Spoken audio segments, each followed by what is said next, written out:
नमस्कार, आपका स्वागत है। आप देख रहे हैं BSTV। मैं हूं आपके साथ विवेक पांडे। मध्य प्रदेश में मोहन सरकार ने धार्मिक पर्यटन और आस्था के रास्ते पर एक बड़ा कदम उठाया है। सरकार अब नर्मदा परिक्रमा पथ तैयार करने जा रही है ताकि श्रद्धालुओं को परिक्रमा के दौरान बेहतर सुविधाएं मिल सके। इस योजना के तहत कुछ किलोमीटर की दूरी पर विश्राम गृह, पेयजल और चिकित्सा सुविधाएं विकसित की जाएंगी। लेकिन इस फैसले पर राजनीतिक बयार भी तेज हो गई है। कांग्रेस ने सरकार के इस कदम पर सवाल खड़े किए। कांग्रेस ने कहा कि क्या यह धार्मिक विकास है या फिर राजनीति का नया अध्याय। इसी पर करेंगे आज एक खास चर्चा। हमारे साथ मौजूद रहेंगे पैनल में सत्ता और विपक्ष के प्रतिनिधि और जानेंगे कि क्या नर्मदा परिक्रमा पथ वास्तव में श्रद्धा का मार्ग बनेगा या फिर बनेगा राजनीति का मंच। एक खास रिपोर्ट आप देखिए। मध्य प्रदेश में राम वन गमन पथ कृष्ण पाथे के बाद अब सरकार ने एक और कदम बढ़ाया है। सरकार ने अब नर्मदा परिक्रमा पथ बनाने का फैसला लिया है। संस्कृति मंत्री धर्मेंद्र सिंह लोधी ने कहा कि नर्मदा परिक्रमा पथ पर काम चल रहा है। अभी परिक्रमा के दौरान लोगों को कई दिक्कतें आती हैं। कई जगहों पर रास्ते खराब हैं। ऐसे में परिक्रमा मार्ग पर 25 से 30 किलोमीटर के दायरे में यात्रियों के रुकने की व्यवस्था की जाएगी। उनके रुकने के लिए विश्राम गृह बनाए जाएंगे। यहाँ पर यात्रियों के रुकने की व्यवस्था होगी। इस पर संस्कृति विभाग काम कर रहा है। उन्होंने कहा कि रामवन गमन कृष्ण पाथे पर काम चल रहा है। प्रदेश में सभी तरीके के रंग देखने को मिलेंगे। नर्मदा परिक्रमा करने वाले कहीं न कहीं उनको दिक्कत परेशानी होती है, तो सरकार ने तय किया है कि जगह जगह पर 25-30 किलोमीटर के अंतर पर कुछ ऐसे स्थान बनाए जाएंगे जो नर्मदा यात्री यात्रा करते हैं उनको रुकने की व्यवस्था वहाँ पर रहेगी, तो उनकी यात्रा भी अच्छी हो जाएगी। तो इस पर भी विभाग काम कर रहा है। नर्मदा परिक्रमा पथ पर तेज हुई सियासत। मोहन सरकार बना रही नर्मदा परिक्रमा पथ। 25 से 30 किलोमीटर में बन रहे विश्राम गृह। परिक्रमा के मार्ग को भी किया जा रहा ठीक। नर्मदा नदी की कुल लंबाई लगभग 1314 किलोमीटर। परिक्रमा की दूरी 3500 किलोमीटर हो जाती है। 2000 किलोमीटर का हिस्सा मध्य प्रदेश में आता है। परिक्रमा मार्ग का बाकी हिस्सा महाराष्ट्र, गुजरात में आता है। मोहन सरकार के नर्मदा परिक्रमा को लेकर सियासत शुरू हो गई है। विपक्ष ने नर्मदा परिक्रमा पर सवाल खड़े किए हैं। सबसे पहले पूर्व मुख्यमंत्री कमलनाथ ने यात्रियों का एक वीडियो जारी कर इसे संकट का मार्ग बताया था। अब कांग्रेस के पूर्व धर्मस्थ मंत्री PC शर्मा ने इसे सरकार पर निशाना साधते हुए कहा कि नर्मदा परिक्रमा का मार्ग बेहाल है, कोई सुनने और देखने वाला नहीं है। रामवन गमन पथ के लिए कांग्रेस ने बजट दिया था, बीजेपी ने कोई काम नहीं किया। नर्मदा परिक्रमा के नाम पर घोषणा करते हैं, बीजेपी कोई काम नहीं करती। आज ये हालत है कि पूरे नर्मदा परिक्रमा में जो पगडंडियां हैं, जो सड़क है जहाँ से लोग चलते हैं, वो बेहाल हो रहे हैं। कोई देखने वाला या सुनने वाला नहीं है। ये बात करते हैं राम वन गमन पथ का काम शुरू किया है, लेकिन राम वन गमन पथ के लिए कमलनाथ जी की सरकार थी, हमारी सरकार थी, तो उसमें 2500 करोड़ रुपए सैंक्शन हुए थे। आज तक पता नहीं उसका क्या हुआ। ये धर्म के नाम पर राजनीति करते हैं और केवल ध्यान बटाने की बात करते हैं। मध्य प्रदेश में धर्म और आस्था राजनीति का केंद्र बिंदु बन गई है। जब भी इस दिशा में किसी भी सरकार के द्वारा काम किए जाते हैं, तब सवाल खड़े किए जाते हैं। नर्मदा परिक्रमा पथ पर भी सियासत जारी है, लेकिन मां नर्मदा की आस्था से जुड़े लोगों के लिए परिक्रमा महत्वपूर्ण है। ऐसे में इस मार्ग की दशा बदलती है तो इससे श्रद्धालुओं को फायदा होगा। इस बीच भले ही नर्मदा पथ पर कितनी भी सियासत होती रहे। भोपाल से BSTV के लिए मनोज राठौर की रिपोर्ट। तो सियासत भले ही होती रहे, लेकिन नर्मदा नदी पर कोई सियासत नहीं हो सकती। नर्मदा मध्य प्रदेश की जीवन रेखा है। आप सियासत नर्मदा पथ के रास्तों पर करिए, उन बातों पर करिए, नर्मदा पर कोई नहीं कर सकता। 3 खास मेहमान इस वक्त हमारे साथ जुड़ रहे हैं। अंबिका शर्मा जी हमारे साथ जुड़ रहे हैं, कांग्रेस पार्टी के प्रवक्ता हैं, स्वागत है आपका। स्वाति गौरव चोपड़ा जी हमारे साथ जुड़ रहे हैं, प्रवक्ता हैं भारतीय जनता पार्टी से, बहुत स्वागत है। सुनील दत्त तिवारी जी हमारे साथ जुड़ रहे हैं, वरिष्ठ पत्रकार हैं, बहुत स्वागत है सुनील जी का। शुरुआत करते हैं स्वाति जी से। स्वाति जी, ऐलान अच्छा है, लेकिन इसे मुकाम तक पहुंचाने के लिए थोड़ा संघर्ष लगेगा, पर विपक्ष ये कह रहा है कि ऐसा कहा बहुत बार गया लेकिन किया नहीं गया। ऐलान होते चले गए पर स्थिति अभी भी जस की तस है। देखिए, आप और हम ये सब देख रहे हैं कि बहुत सालों तक कांग्रेस का शासन रहा और तब धार्मिक आस्थाओं का ध्यान नहीं रखा गया और तब कोई भी ऐसा विकास कार्य नहीं हुआ। अब जो सरकार आई है और जो लगातार विकास के साथ विरासत का, संस्कृति का ध्यान रखते हुए और जो एक ऐसी आधारशिला लिख रही है जिसके माध्यम से जो श्रद्धालु हैं उनका कहीं ना कहीं जो उनकी भावनाओं का ध्यान रखा जा रहा है, जो हमारा नर्मदा का जो ये इतना सुंदर परिक्रमा का जो पथ का निर्माण कार्य की घोषणा माननीय मुख्यमंत्री जी ने की है और हमारे पर्यटन मंत्री जी ने भी जो इसके बारे में बताया है, निश्चित ही ये कार्य जल्द शुरू होने वाला है। जैसा कि महाकाल लोक आपने देखा है कितना सुंदर भव्य कॉरिडोर बनके तैयार हुआ, अयोध्या का राम मंदिर बनके तैयार हुआ, तब भी कुछ कांग्रेस वालों ने कहा था कि राम तो काल्पनिक है। तो जो लोग राम को काल्पनिक मानते हैं, जो ये मानते हैं कि ये जो धर्म है इसका यहाँ पर आधार ही नहीं है, वो लोग कैसे देश को सही दिशा दिखाएंगे। तो मुझे लगता है कि भारतीय जनता पार्टी की सरकार जो है वो संवेदनशील है, सभी धर्मों का ध्यान रखते हुए, आस्था और संस्कारों का ध्यान रखते हुए, संस्कृति का ध्यान रखते हुए विकास कार्य किया जा रहा है। तो मन में खुशी है, आदर और सम्मान है कि एक ऐसी पार्टी आई है जिसने भारत को और मध्य प्रदेश को जो एक सही दिशा है वो दी है और निश्चित ये काम जल्द शुरू होगा। और जैसा कि मुख्यमंत्री जी ने बताया है कि यहाँ पर हमारे बहुत अच्छे से जो घाट बनेंगे, सौंदर्यीकरण होगा, जो श्रद्धालु हैं उनके लिए पर्यटन भी होगा, रोजगार के अवसर भी दिए जाएंगे, साथ ही साथ वहाँ पर इको फ्रेंडली शौचालय बनाए जाएंगे, वहाँ पर जो रास्ता है उसको सुगम किया जाएगा, पर्यटन और रोजगार विकसित होगा। तो लगातार ऐसे प्रयास किए जा रहे हैं जिससे आर्थिक व्यवस्थाओं के साथ साथ धार्मिक व्यवस्थाएं भी अच्छी होगी हमारे मध्य प्रदेश में। चलिए, मंशा बहुत अच्छी है, मंशा पर सवाल खड़े हो रहे हैं। अंबिका जी क्या कहेंगे, सवाल दर सवाल क्यों आ रहे हैं? जी, भारतीय जनता पार्टी का कोई इस्लामी नहीं, ये राम को और धर्म को राजनीतिक औजार के रूप में काम करते हैं। कण कण के राम, जन जन के राम, रोम रोम के राम, ये जी, और उनका राम केवल भारतीय जनता पार्टी के हैं, यह दिखाकर इस प्रकार का आचरण करते हैं। इससे तो राम जो व्यापक है, राम पूरे ब्रह्मांड के नायक हैं, उनका सीमित दायरा कर देते हैं ये लोग, इनका सीमित सोच है। रहा सवाल नर्मदा पथ परिक्रमा का, तो कांग्रेस का केवल ये कहना है कि नर्मदा नदी के तट अत्यंत संवेदनशील है जी, और इकोलॉजिकली आपको पूरी तरह से जांच पड़ताल करके एक योजना के बारे में सोचना चाहिए था, क्योंकि अगर बायोलॉजिकल इकोसिस्टम डिस्टर्ब हो जाएगा, आप राम नर्मदा परिक्रमा पथ बनाएंगे, निश्चित रूप से वनों की कटाई करेंगे, निश्चित रूप से हैबिट एंड हैबिटेट जो इकोलॉजी सिस्टम है, जो वनजीव के आवास हैं, वो भी प्रभावित होंगे बुरी तरह से। तीसरा हमारा निवेदन है कि आप जो रेस्ट हाउस, सर्किट हाउस जो एक व्यवसायीकरण कर रहे हैं नर्मदा पथ परिक्रमा का, तो हमारी तपस्या का और आध्यात्म का जो मूल भावना है वो क्या आपके इस आधुनिकतम सुविधाओं से हमारी जो मूल अवधारणा है वो प्रभावित नहीं होगी क्या?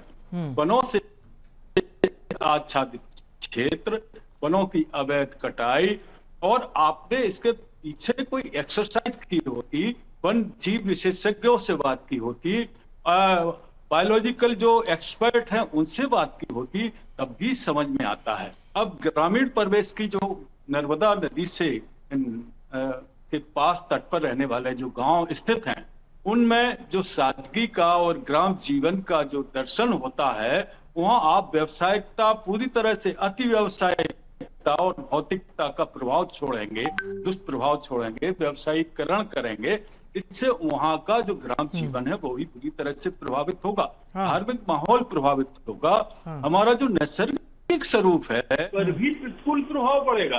ये तमाम दिक्कतें हैं, और आप जो भी योजनाएं लाते हैं उन योजनाओं का क्रियान्वयन बिल्कुल नीट एंड क्लीन हैंड से नहीं करते हैं। चलिए, ठीक है। आपकी योजनाएं भ्रष्टाचार की भेंट चढ़ जाती हैं, आप कुछ खास लोगों को आर्थिक लाभ पहुंचाने की दृष्टि से और अपनी आय का साधन बनाने की दृष्टि से उनको नहीं, संपन्न आप करने की ठीक है, एलिगेशन आप लगाइए, उसका पूरा आपको मौका दिया जा रहा है, पर सीधी बात ये भी है, हमें समझना पड़ेगी शर्मा जी कि ये श्रद्धालुओं के लिए भी किया जा रहा है।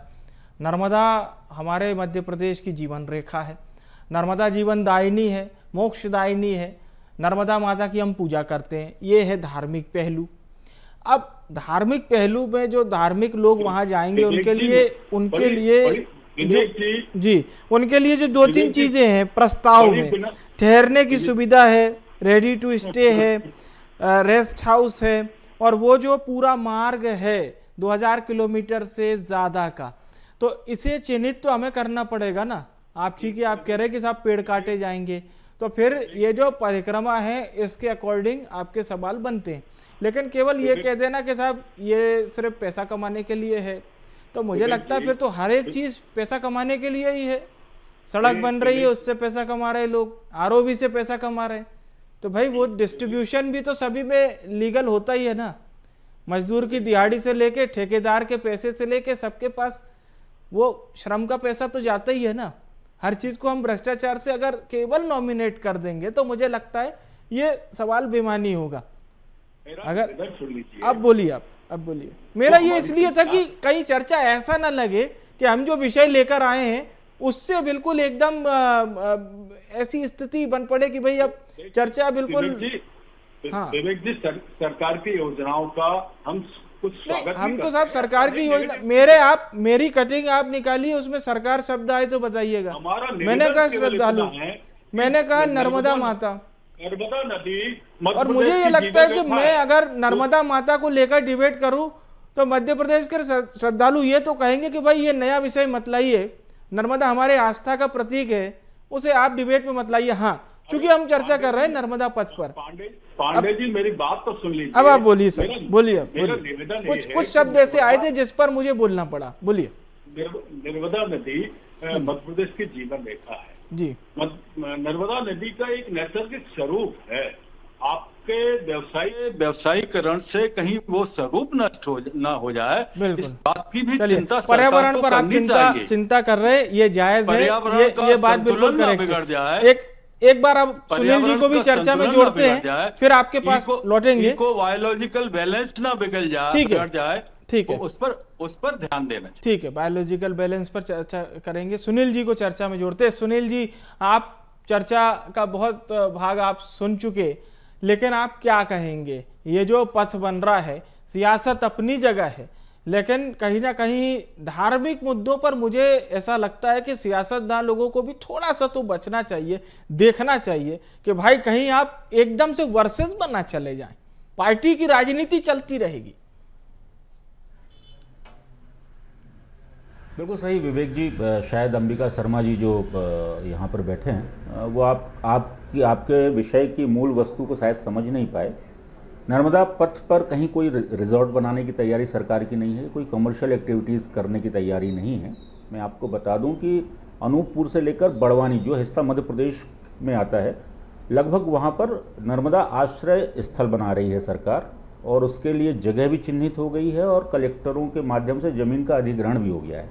वो लगभग 40 लाख रुपए की लागत से प्रति एक जो आश्रय स्थल है वो बनेगा, जहाँ पर बिजली वगैरह सब पहुँच गई है।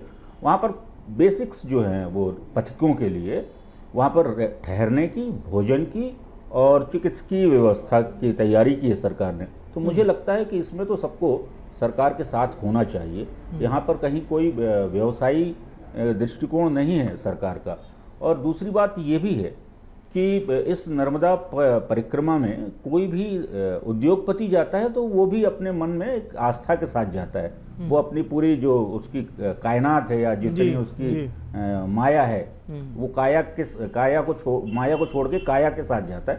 तो मुझे लगता है कि जब नर्मदा पथ परिक्रमा की बात हो रही है तो इसमें सरकार की चिंताएं, सरकार ने पहले भी चिंता की है, और कि किसी प्रकार की नर्मदा का जो मूल स्वरूप है, वैसे भी नर्मदा की जो परिक्रमा होती है, शायद आप लोगों को, बहुत सारे लोगों को पता हो, दो प्रकार से होती है, एक वाहन के द्वारा होती है और दूसरी एक पैदल परिक्रमा होती है। जी। तो बहुत से जो हमारे पथिक हैं, जो वाकई में जिनको पथिक कहते हैं, वो नर्मदा की जो परिक्रमा है वो पैदल करते हैं और यहाँ तक कि वो हर शाम जो है भिक्षा मांगकर अपना उदर पोषण भी करते हैं, क्योंकि वहाँ पर बहुत सारी व्यवस्थाएं हैं। जी। तो मेरा तो कहना ये है कि जिस प्रकार से सांस्कृतिक राष्ट्रवाद का परचम पिछले 2 वर्षों में मध्य प्रदेश में लहराया है, और अभी तो आपने जैसा देखा भी होगा, सुना भी होगा कि 3,91,000 लगभग दीपों का दान किया जाएगा प्रबोधिनी एकादशी के दिन रामवन पथ गमन पर।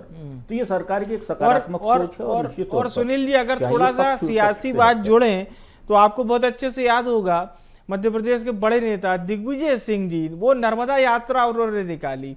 उन्होंने कहा साहब ये गैर राजनीतिक यात्रा है, पर हमें जो आंकड़े दिखे, हमें जो तस्वीरें देखी, वो समझ में आई कि सियासी जमीन भी नर्मदा मैया की यात्रा से तैयार हो रही थी, और हमने वो नतीजे के तौर पर भी देखा 2018 में।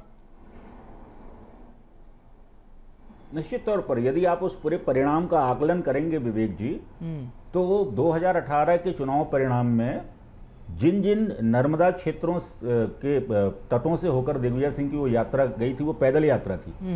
वहां पर कांग्रेस को बढ़त भी मिली थी और एक नर्मदा पुत्र के रूप में अपने आप को प्रस्तुत करने की कोशिश भी थी। तो मेरा यही कहना है कि इसको पक्ष और पक्ष का मसला नहीं, मध्य प्रदेश के लिए कितनी बड़ी और नर्मदा भक्तों के लिए कितनी बड़ी सरकार की कोशिशें हैं। मैंने तो आपको बताया ना कि अभी तक चिन्हित भी हो गए, अधिग्रहण भी हो गया जमीन का, और लगभग 1 साल का है। हथेली में सरसों कहीं नहीं उगती, उगाने की कोशिश भी नहीं करनी चाहिए।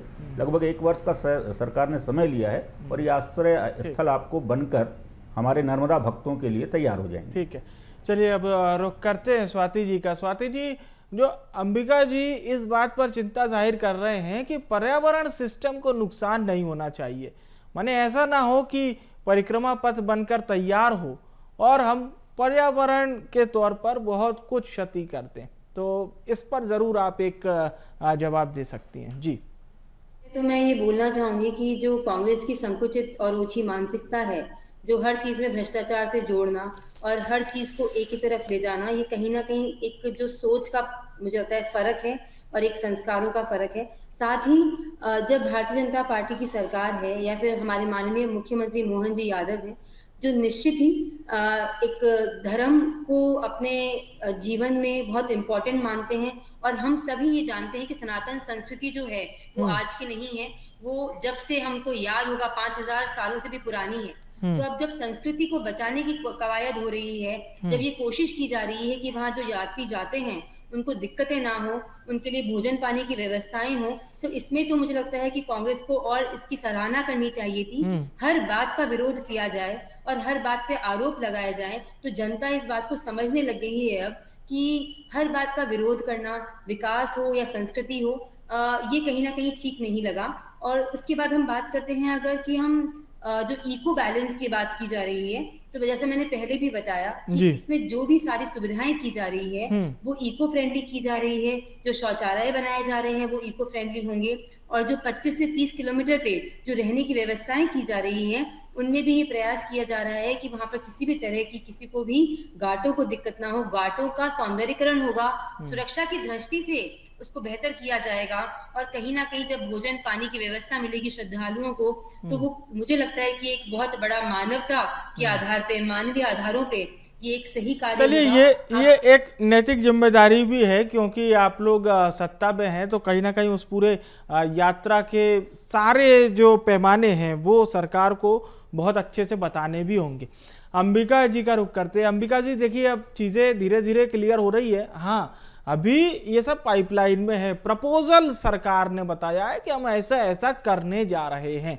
मुझे लगता है प्रपोजल के बाद थोड़ा सा हमें, ठीक है, आपका वो राइट है, आप उसमें सवाल कर सकते हैं साहब, और आपके सवालों का सम्मान है, पर प्रपोजल पर एक सुझाव दे सकते हैं। अभी से अगर हम लेके बैठ जाएंगे ऐसा होगा, तो फिर बहुत जल्दबाजी हो जाएगी। देखिए पांडे जी, मैंने सबसे पहले निवेदन किया कि जो नर्मदा नदी की अति संवेदनशील स्थिति है इकोसिस्टम की, इको बायोलॉजिकल सिस्टम की, और जो उसका नैसर्गिक स्वरूप है उस पर प्रतिकूल प्रभाव नहीं पड़ना चाहिए, वन्यजीव संरक्षण प्रभावित नहीं होना चाहिए। और नित्य नई योजनाएं ये आपके मोहन यादव जी की सरकार लाती है।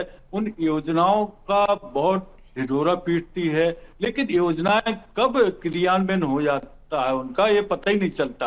कोई योजनाएं आई, मूलभूत मुद्दों से ध्यान भटकाया लोगों का, और योजना का पता नहीं चला, योजना मूर्त रूप ले नहीं पाती है। ये जो स्वच्छता और स्वच्छता और सादगी की जो लोग बात करते हैं, ये पूरी तरह से भौतिकवादी लोग हैं। ये पूरी तरह से ऐसो आराम करने वाले लोग हैं। ये बात सिद्धांत की करते हैं बात, लेकिन इस समय जो मध्य प्रदेश की स्थिति है वो किसी से छिपी नहीं है। चारों तरफ आपाधापी मची हुई है, दोनों हाथों से लूट खसोट हो रही है। जिस प्रकार से मध्य प्रदेश की वन संपदा को, जिस प्रकार से मध्य प्रदेश की खनिज संपदा को लूटा जा रहा है, इसके पीछे कोई हिडन एजेंडा तो नहीं है। हमारा निवेदन ये है कि आप अपने लोगों को कोई लाभ तो नहीं देना चाहते। अगर आप स्वच्छ मन से नर्मदा नदी के प्रति आस्था रखकर, नर्मदा मैया के प्रति आस्था रखकर और सच्चे मन से इस प्रकार की सुविधाएं दे रहे हैं तो किसी को क्या आपत्ति हो सकती है। लेकिन आपका तो एक अलग एजेंडा रहता है। आपका तो अपने कार्यकर्ताओं को इसमें भी लाभ की चीजें खोजने की, संभावनाएं देखने की ये मानसिकता बनी हुई है।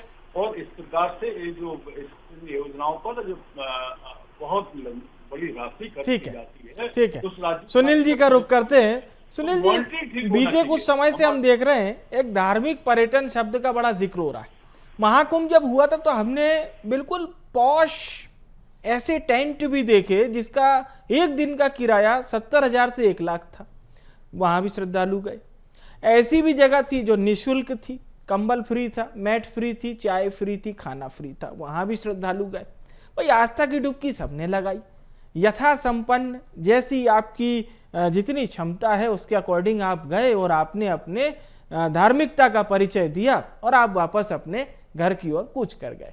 तो फिर इस पे तो कहीं ना कहीं बहस नहीं होनी चाहिए कि भाई कौन किस तरह से एडजस्टमेंट करेगा। जिसकी जैसी शक्ति वो वैसा अपना योगदान देता है साहब।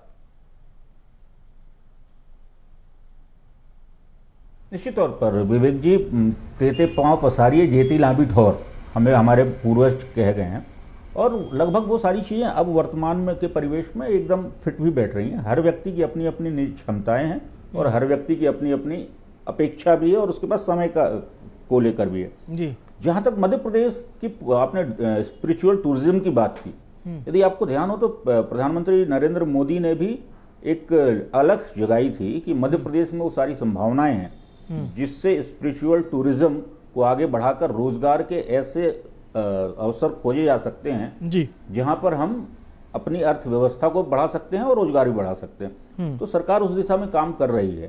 अब 1 नवंबर से ही आपकी पीएम श्री पर्यटन हेली सेवा शुरू कर रहे हैं। तो मुझे लगता है कि ये सारे उन कवायद उनके लिए भी है जिनके पास आर्थिक संसाधन है, और नर्मदा पथ पर परिक्रमा मार्ग पर आश्रय स्थल उनके लिए बनाए जा रहे हैं जिनके पास बहुत सारे संसाधन आर्थिक नहीं है। तो सरकार की सोच भी। और दूसरा एक और विशेष आग्रह कर लूं मैं जी कि मध्य प्रदेश सरकार ने विक्रमोत्सव जैसे आयोजन को विश्व में स्थापित किया, केवल भारत में नहीं। तो इतना लंबा आयोजन जिसको अंतर्राष्ट्रीय पहचान मिली और उसको कई पुरस्कार भी मिले। तो इसको लेकर मध्य प्रदेश की संस्कृति, मध्य प्रदेश की विरासत, मध्य प्रदेश की लोक रंजना की जो बातें हैं वो अंतर्राष्ट्रीय फलक पर जा रही हैं और लोग आकर्षित हो रहे हैं। तो मुझे लगता है कि नर्मदा को भी उसी तरीके से देखना चाहिए और लोग अब उसकी संख्या और बढ़ेगी जब आप इन सुविधाओं का विस्तार करेंगे। और यकीन मानिए कि सरकार की जो मंशा है वो मुझे लगता है कि वहाँ पर रिजोर्ट बनाने की नहीं है घाटों के किनारे पर। उसकी यही है कि मूलभूत जो सुविधाएं हैं जो अभी तक नहीं मिली पथिकों को वो उपलब्ध हो जाएं ताकि यात्रा और सुगम हो, ताकि यात्रा और अच्छी हो जाए। और कहीं ना कहीं फिर संख्या भी बढ़ेगी, क्योंकि जो लोग किसी कारणवश नहीं जा पा रहे थे या नहीं जा पाते थे पर मंशा थी उनकी, अगर ये थोड़ी बहुत फैसिलिटी जैसा कि आपने कहा वो मिलेगी तो मुझे लगता है कि संख्या में भी इजाफा होगा। निश्चित तौर पर संख्या में इजाफा होगा और धीरे धीरे आफ्टर कोविड विवेक जी हम सबकी आध्यात्म के प्रति जो है आसक्ति बढ़ी है और हम देख भी रहे हैं कि विश्व का पूरा जो दर्शन है वो भारत की आध्यात्म पर जाकर केंद्रित हो रहा है। तो इससे तो बढ़ेगी। ठीक है, बहुत बहुत अच्छी बात। अंबिका जी, जाते जाते एक प्रतिक्रिया आपकी।